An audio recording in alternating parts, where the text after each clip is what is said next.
Vincent was rushing around the office. Today was his and Darcy's anniversary, and they had been married for a year.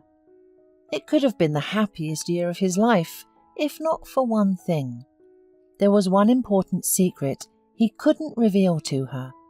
In fact, he had done an ugly thing by marrying her and hiding it. Vincent knew Darcy wanted to have children very much, and he was afraid that after finding out the truth, she would not want to live with him. He too wanted to have a son or daughter very much, but as the doctor had said, he could never be a father. Vincent sat down and picked up a red velvet box from the table. It was a wedding anniversary present for Darcy. He felt delight that he could afford to pamper the woman he loved with good jewellery. As he looked out the window, Vincent thoughtfully remembered how he had once sworn not to trust any woman again. Darcy was his second wife. His first wife was Caroline, whom he married when he was just starting his business. Caroline was bright, charming, and seemed perfect in every way. However, she cheated on him, and he only found out about it later, after Caroline gave birth to their long-awaited son. Something about the child alerted Vincent. He was happy, of course, but didn't understand how two brunettes could have such a blonde child. Vincent shared his doubts with his friend, the doctor, and 2 weeks later discovered that the baby was not his. This was so frustrating that the 30-year-old healthy man developed high blood pressure. His friend suggested a full medical checkup, and it was then relieved that Vincent could never be a father. The doctor suggested repeating the tests, but Vincent refused. It was a devastating emotional blow. But Vincent was distracted from his feelings of inferiority by the impending legal battle with Caroline over their property. In the end, Caroline did not receive a single penny. Shaking himself out of his reverie, Vincent stood up and headed home. Tonight he would confess everything to Darcy. If she did not want to stay with him without the children, he would not hold her back. He loved her so much that he would let her go for the sake of her natural desire to have children. Slipping the box into his pocket, Vincent left the office. It was a beautiful winter evening outside, and a sky filled with stars and the moon. For some reason, Vincent remembered how he and Darcy had first met. During his company's corporate party at a restaurant, Vincent noticed Darcy, who was the administrator there. He was immediately drawn to her, but thought she was too young for him. However, after drinking a little, he decided to try his luck and add her to his winning list. He thought he could do anything until that evening when he approached her and asked her to go out with him tonight. Darcy, who was about 10 years younger than him, slapped him across the face.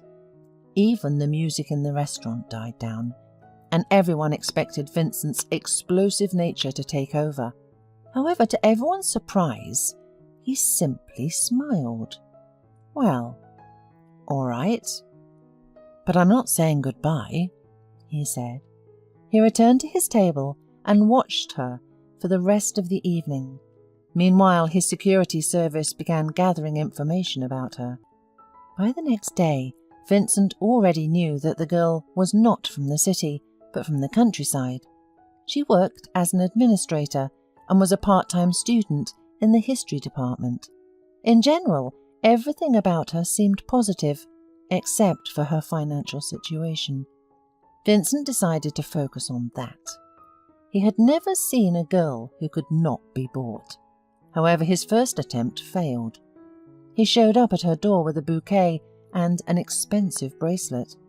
Another girl would have been over the moon with happiness, but Darcy calmly thanked him for the flowers, apologized for hitting him, and said, "And the bracelet, please take it back." "What do you mean? Do you have any idea how much it's worth?" Vincent asked. "I don't know, but it's probably a lot. That's why you should take it away. You and I barely know each other, and it's at least indecent and strange to give such gifts," Darcy replied. Vincent was so confused that he didn't know how to respond. He waited a few days and then invited her to the most expensive restaurant. However, Darcy again refused, saying that she had work and studies. Vincent became angry and asked, "Tell me, what do you want? I've stopped thinking about getting you into bed. Can we at least talk?" "We can talk, but remember that not everything in this world can be bought," she said with a smile. To be honest, he didn't have a clear idea of what it would be like, but he agreed nonetheless. Darcy invited him to a picnic, and he fried a kebab himself. Then the two of them fished together, although they argued more about how to do it properly. Nothing happened romantically between them that day, but when they parted, Vincent realised that he wanted to see her again. He tried to convince himself that she was just like everyone else for a few days, but then he gave up and went to see her again. Not because he wanted to sleep with her, but because he simply wanted to be around her. The wedding was unforgettable. Darcy was absolutely stunning, and Vincent couldn't keep his eyes off her. They had been inseparable for a year, and today marked their anniversary. Vincent parked in the courtyard and sat for a moment in the car, afraid that his happiness would disappear too quickly. As he walked inside, he saw the table was already set. Darcy rushed into his arms, overjoyed to see him. "I missed you so much," he exclaimed. Darcy greeted her husband with a smile. "I missed you more anyway." The man let out a sigh.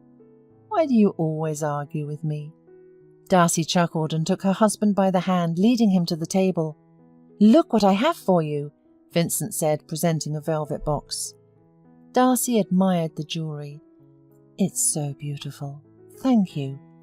But I have a present for you as well. I promise you'll love it."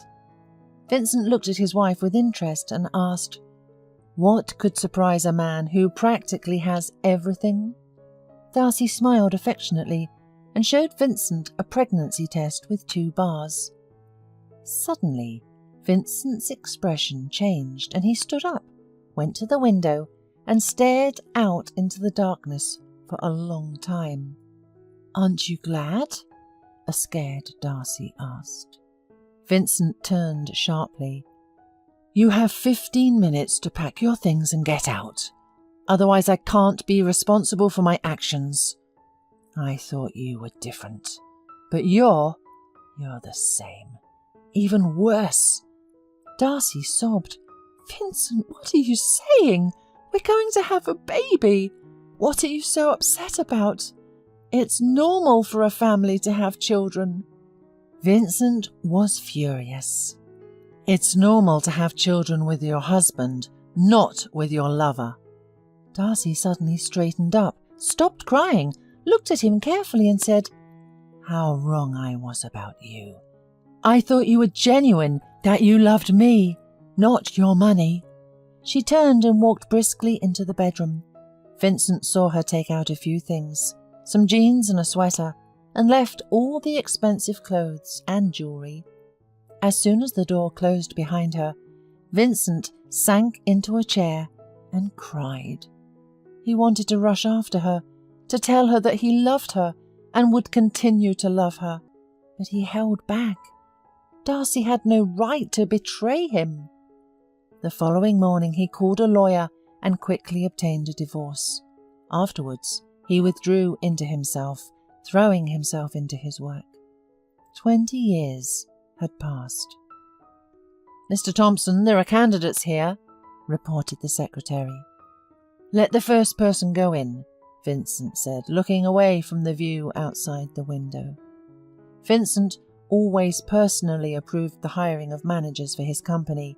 He now had to interview 2 candidates who had already passed through the HR department. He liked the first candidate and invited the second man to enter. "Hello, my name is Ian Thompson." A young man who looked just like Vincent's younger self stood before him. "What's your mother's name?" asked a shocked Vincent. Ian was surprised by the question, but answered that her name was Darcy. Upon hearing this, Vincent covered his face with his hands, realizing the mistake he had made. Ian watched the director in silence, not understanding what was happening, while Vincent was at a loss and didn't know what to do. This was the first time he had felt such confusion. "You're hired. Go to the personnel department," he finally said. 2 hours later, Vincent had Ian's address in his hands. He raced to the other side of the city, found the right house, parked and got out of the car. Suddenly, he felt a strange dizziness, but without paying attention to his condition, he walked over to the door and pressed the bell. Ian opened the door, and Darcy was standing in the hallway too. "Darcy, I'm sorry, but I've been told I can't have children," Vincent said. That was the last thing Vincent could say. He slid quietly down the wall to the floor. Darcy screamed, "Ian, call an ambulance!" The young man summoned the paramedics and waited for them, watching his mother carefully unbuttoning his employer's collar and stroking his cheek. "Do you know him?" he asked. "It's your father, Ian," said Darcy. Ian leaned against the wall to avoid falling from shock.